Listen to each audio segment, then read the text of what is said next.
Ya, memasuki masa kampanye Pilgub DKI Jakarta putaran kedua, ada lembaga survei yang kembali merilis hasil survei terbaru. Salah satunya adalah lembaga yang merilis adalah Lembaga Media Survei Nasional atau Median. Bagaimana hasil survei lembaga ini dan kemana sekarang arah angin menuju? Kita akan langsung bergabung bersama dengan rekan maksud kami narasumber yang sudah hadir di studio Metro Pagi Prime Time, yaitu Mas Riko Marbun, peneliti Media Survei Nasional. Selamat pagi Mas Riko. Selamat pagi. Terima kasih telah bergabung bersama dengan kami. Nah, apa saja hasil survei Median? Siapa yang front runner sekarang atau yang sedang unggul? Jadi kalau sebenarnya kita ada beberapa temuan selain elektabilitas ya.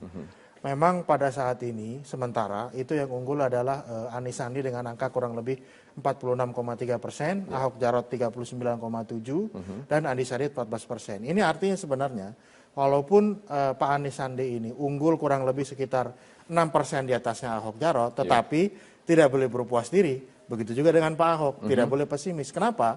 Karena Undecidednya masih 14%. Berarti ini adalah perolehan mereka pada saat survei pada dan saat ini jauh berbeda atau kurang lebih berbeda dengan hasil rekapitulasi terakhir, posisi terbalik. Betul, ada yang mengalami momentum kenaikan, ada juga yang mengalami momentum sedikit penurunan. Seperti Mas Anies ini dia mengalami momentum kenaikan. Kemudian Pak Ahok itu mengalami sedikit momentum penurunan. Nah ini adalah kita lihat ya. Dibandingkan dengan hasil rekapitulasi. Turun kurang lebih 3,3%, naiknya 6,3%, undecidednya 14%. Tapi kita harus ingat juga bahwa kalau kita belajar dari histori putaran pertama ya, kalau kita telah melakukan survei hampir dari setahun yang lalu, suara ini sangat dinamis.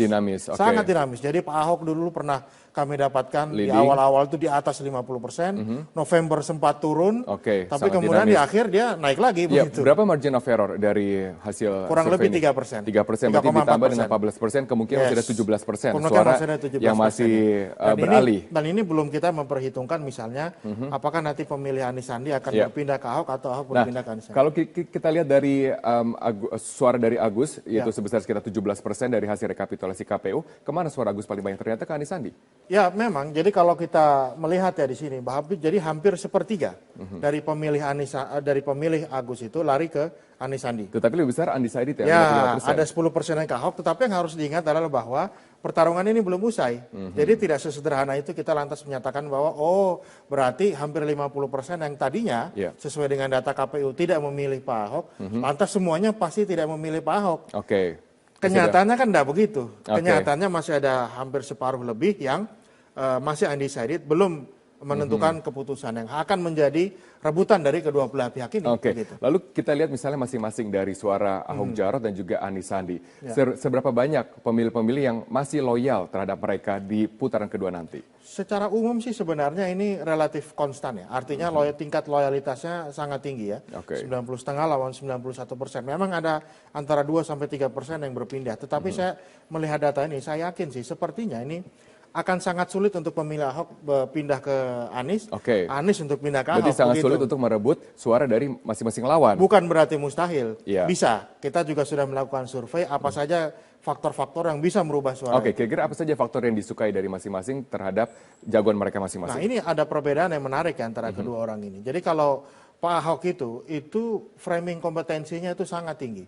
Jadi orang itu menganggap bahwa baik, kita bahas Pak Anies dulu. Jadi Pak Anies Sandi ini dia ada dua hal sebenarnya ya, dua hal utama yang kita lihat dan ini tidak terlalu kentara di putaran pertama sebenarnya. Apa itu? Jadi pertanyaan ini kita lakukan secara terbuka, kita tanya Bapak Ibu, Anda pilih siapa? Ketika dia menjawab saya pilih Anies Sandi, apa alasannya? Mereka boleh jawab, terserah ya. Faktor yang pertama ini adalah pertanyaan terbuka. Faktor pertama itu adalah faktor identitas atau faktor agama. Faktor yang kedua, nah ini muncul satu gelombang baru, mungkin karena tone negatif terhadap Pak Ahok ini masih tinggi sampai sekarang.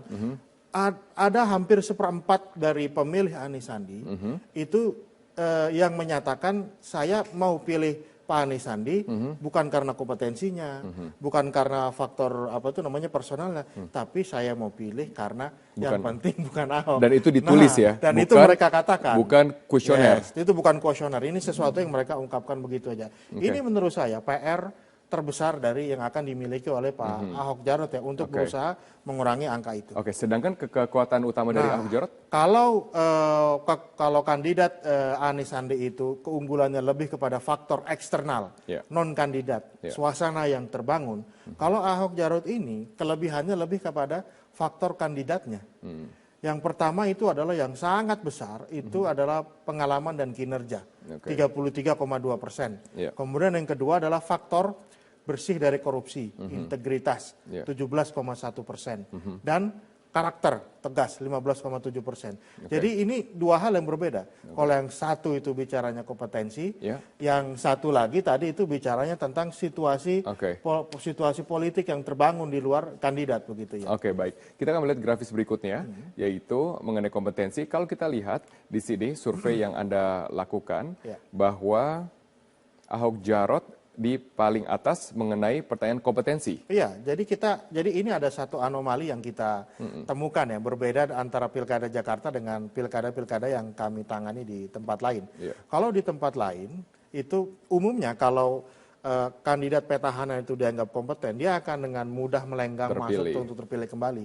Ini data ini menunjukkan anomalinya pemilih Jakarta. Jadi kalau kita tanya terhadap responden, Bapak Ibu, tolong Anda pilih antara Pak Ahok Jarot sama Pak Anies Sandi ini, menurut Anda siapa sih yang paling kompeten memilih Jakarta, memimpin Jakarta maksud saya?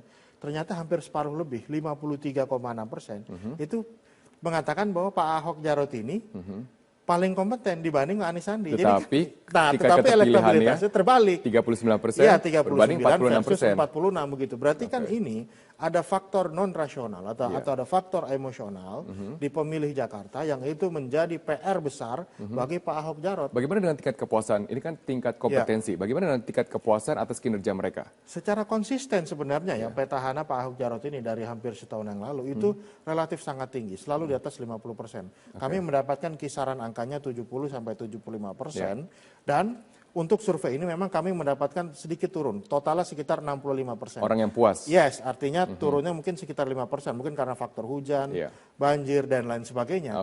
Tapi overall sebenarnya publik itu menilai bahwa Pak Ahok ini masih kompeten. Nah, tinggal problem non rasional ini yang harus diselesaikan. Berarti itu anomali di Jakarta. Mereka dinilai paling kompeten, mereka yang dinilai juga paling puas, tetapi tingkat kepuasan tinggi, tapi juga keterpilihannya tidak cukup tinggi. Masih tinggi. Nah, jika nanti ada putaran kedua, kemudian per partai pendukung Agus, yaitu Demokrat, PKB, P3, dan juga PAN, kemana suara mereka akan beralih? Jadi kalau kita bisa melihat ya, terutama pendukungnya Agus Silvi begitu ya, Demokrat, PKB, P3, PAN, ini semua masih terbuka untuk kompetisi begitu ya. Jadi kita lihat seperti misalnya Demokrat, justru data yang kami temukan hampir sepertiga itu pilih Pak Ahok, kemudian hampir seperempat pilih Anies Sandi, tapi hampir 40% itu masih undecided. Begitu juga dengan PKB, undecidednya hampir 50%. P3 undecidednya hampir 50%. PAN undecidednya lebih dari 50%. Jadi sebenarnya proses tarik-menarik ini masih harus berlangsung selama 2 bulan ke depan. Kampanye belum selesai. Betul, ini juga dimungkinkan karena masing-masing dari partai ini belum menentukan sikap begitu di juga tingkat dengan kandidat. Tinggi. Begitu juga dengan kandidat. Oke, baik. Terima kasih telah bergabung bersama dengan kami, Mas Riko Marbun, peneliti dari Media Survei Nasional, dan hasil dari ini akan kami bahas bersama dengan nantinya, yaitu tim sukses masing-masing pasangan calon dalam dialog berikutnya. Tetaplah bersama kami akan segera kembali sesaat lagi.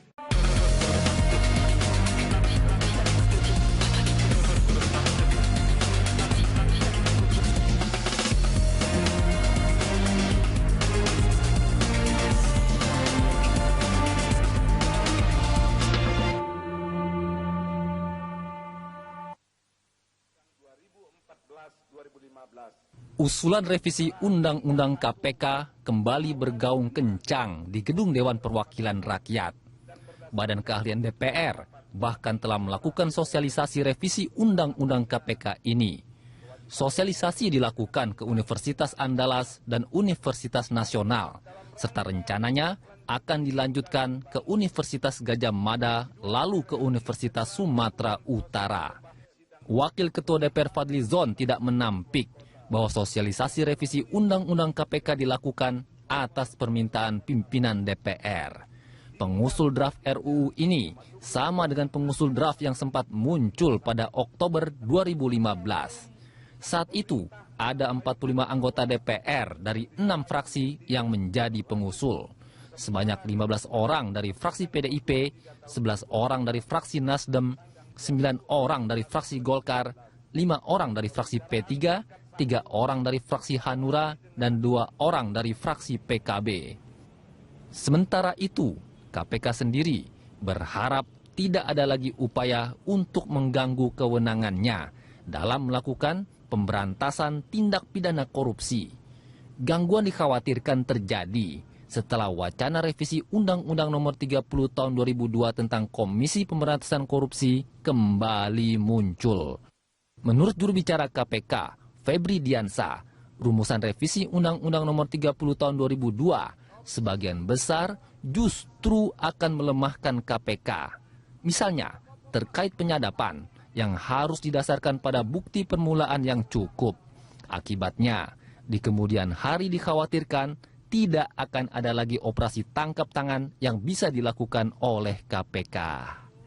Revisi Undang-Undang KPK boleh-boleh saja dilakukan, asalkan niatnya tentu saja untuk menguatkan lembaga anti korupsi tersebut dan bukan justru melemahkannya.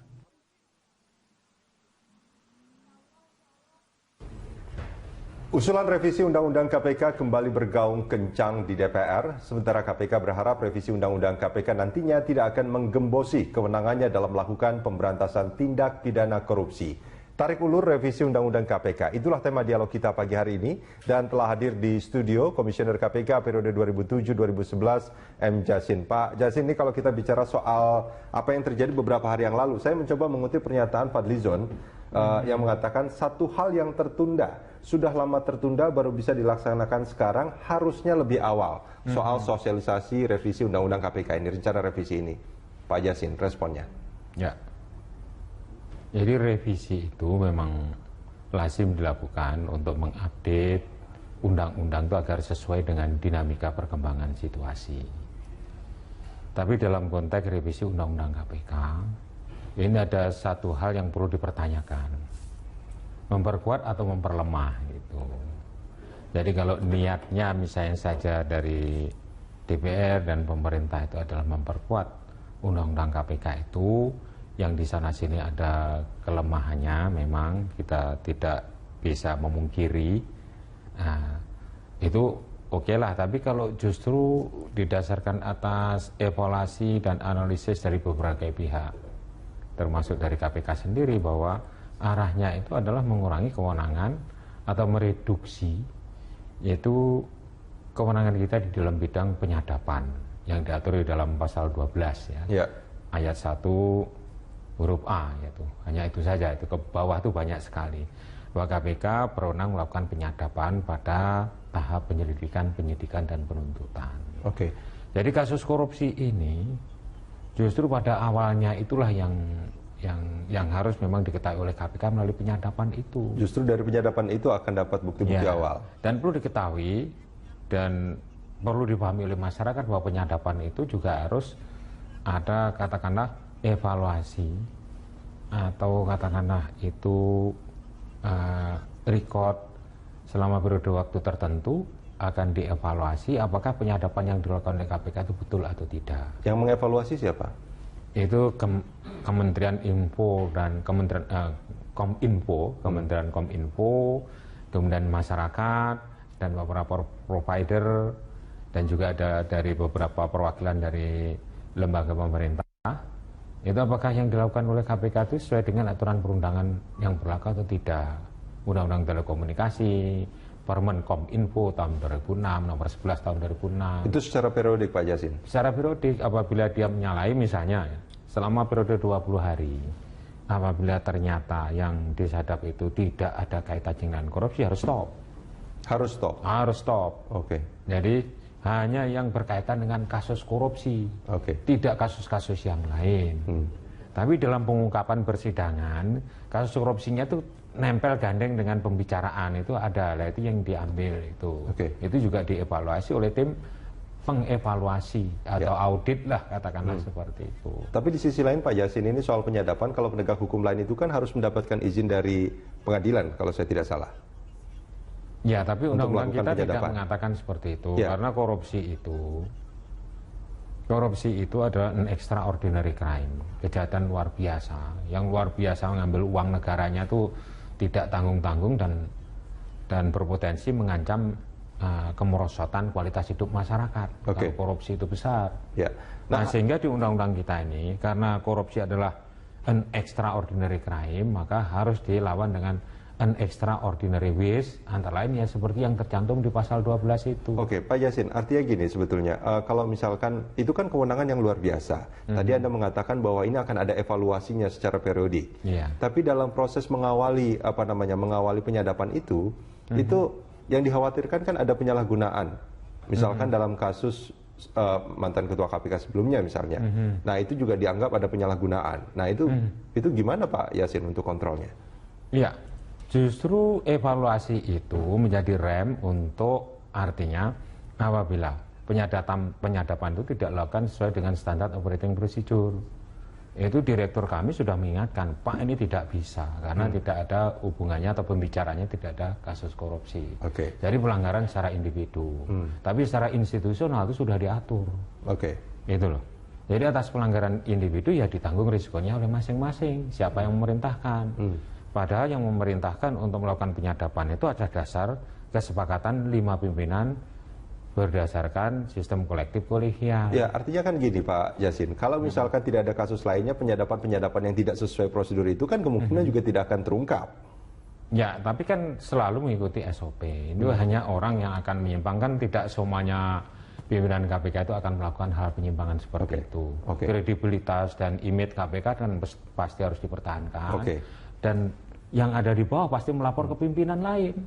Jadi tidak mungkin luput dari pengawasan. Jadi karena yang di bawah direktur yang ditugasi untuk bagian penyadapan pasti melaporkan ke salah satu dari 5 pimpinan yang lain, akhirnya terungkaplah itu. Apabila belum sempat ada evaluasi secara periodik itu dilakukan dalam waktu saat setelah misalnya dilakukan adanya suatu indikasi penyimpangan. Pak Yasin, itu suatu soal penyadapan. Nah, soal usulan ada dewan pengawas, artinya supaya ini hal-hal yang tidak sesuai prosedur itu tidak dilakukan. Menurut Pak Yasin. Ya. Jadi atas adanya suatu penyimpangan, dewan pengawas itu lingkup tugasnya apa, kan begitu? Karena KPK itu tidak kebal hukum dan diawasi oleh publik. Semua serba transparan, kecuali kasus-kasus yang masih dalam tahapan penyelidikan. Itu tidak bisa, penyidikan nanti terus kemudian pengungkapannya kan di pengadilan. Tidak ada sesuatu yang disembunyikan di KPK itu. Sepanjang itu tidak termasuk rahasia negara yang diatur dalam undang-undang. Artinya menurut Pak Yasin sebetulnya Dewan Pengawas ini tidak diperlukan? Tidak diperlukan, yang mengawasi juga DPR, yang mengawasi juga publik, BPK mengawasi keuangannya, ada pengawasan internal. Udah cukup banyak yang mengawasi KPK, dan KPK bukan lembaga yang kebal hukum. Malah lemah pimpinannya itu, apabila tersangka sudah lengser dari jabatannya. Nah ini menarik sebetulnya kalau kita bicara bahwa KPK bukan lembaga yang kebal hukum, tapi seolah-olah dengan tidak adanya SP3 misalkan, KPK tidak punya kewenangan untuk menerbitkan itu, seolah KPK itu tidak pernah salah kan jadinya kan? Bukan begitu, kita harus dibalik paradigmanya. Bahwa justru tidak ada SP3 itu menutup kemungkinan orang untuk melakukan deal pada saat proses penyelidikan itu dilakukan. Mau terus apa mau berhenti. Kalau mau berhenti bayar berapa. Misalnya itu nggak ada di KPK. Dan SP3 itu tidak ada di KPK, justru membuat kehati-hatian tim kami. Selama Pak Yasin bertugas di sana artinya mereka yang mencoba melakukan itu banyak Pak? Ya, nggak ada. Nggak ada? Karena tahu. Karena tahu bahwa antara penyidik itu saling mengawasi. Ada semacam whistleblower system yang dikembangkan di KPK. Kan kita ingat bahwa salah satu penyidik menyimpang ditangkap sendiri oleh KPK. Itu karena itu. Jadi kita saling mengawasi antara pegawai yang satu dengan yang lain dalam pengertian untuk menegakkan integritas bahwa KPK ini sudah mendapatkan trust yang bagus dari masyarakat. Itulah yang harus kita pelihara. Nah dengan sudah mendapatkan trust yang luar biasa dari masyarakat, kemudian ada rencana untuk revisi undang-undangnya. Ini kan bukan hanya pertama kali sebetulnya. Walaupun di 2017 tidak dimasuk dalam prolegnas, tapi proses sosialisasinya terjadi. Di 2016 itu masuk prolegnas, tapi tidak berhasil. Terus 2015 juga, bahkan kalau tidak salah beberapa tahun sebelumnya juga sudah pernah ada usulan untuk revisi. Jadi kalau mengenai revisi ini, memang kembali lagi pada political will dari pemerintah dan legislatif tentunya. Apabila ada political will dari pemerintah tidak setuju, maka tidak jalan. Atau salah satu di antara dua itu. Ini inisiatornya kan, hak inisiatifnya kan lembaga legislatif. Gitu. Apabila pemerintah memandang bahwa ini belum saatnya untuk dilakukan amandemen, karena undang-undang KPK itu juga inline dengan United Nations Convention Against Corruption, konvensi PBB menentang korupsi. Itu undang-undang tentang konvensi PBB menentang korupsi itu semua sudah inline dengan pasal-pasal di KPK. Seandainya mau menutup itu hanya hal yang kecil, misalnya saja korupsi untuk pejabat dan pelaku usaha luar negeri yang misalnya korupsinya dilakukan di Indonesia. Itu pasal 17 memang belum tercover dalam hukum positif kita. Nah, tapi kan hal-hal yang misalnya tidak urgen sekali. Hal yang lain misalnya aset recovery sudah di-cover dalam tindak pidana pencucian uang. Itu, dan kejaksaan yang membidangi tugas aset recovery misalnya apabila aset dari koruptor itu ditempatkan di luar negeri. Jadi komplementer. Kita dan penegak hukum lain kan saling melengkapi, komplementari, ada supervisi, ada koordinasi itu. Nah, Pak Yasin, tadi di awal Anda mengatakan kalaupun perlu revisi, ini ada mungkin memang karena undang-undangnya tidak sempurna, tapi paling tidak kalau misalkan tadi ada pasal-pasal yang sudah ada di pasal-pasal di undang-undang yang lain dan ini menjadi komplementari, menurut Pak Yasin sendiri masih adakah pasal atau mungkin belum ada pasal yang perlu dimasukkan ke dalam undang-undang KPK yang ada saat ini? Artinya itulah yang mestinya menjadi acuan untuk revisi. Iya, tapi tingkat urgensinya, kalau kekhawatiran kita itu, tadi kembali kepada pertanyaan pertama. Revisi ini memperkuat lembaga anti rasuah ini atau justru memperlemah? Kan ada analisis, ada kajian akademisnya itu.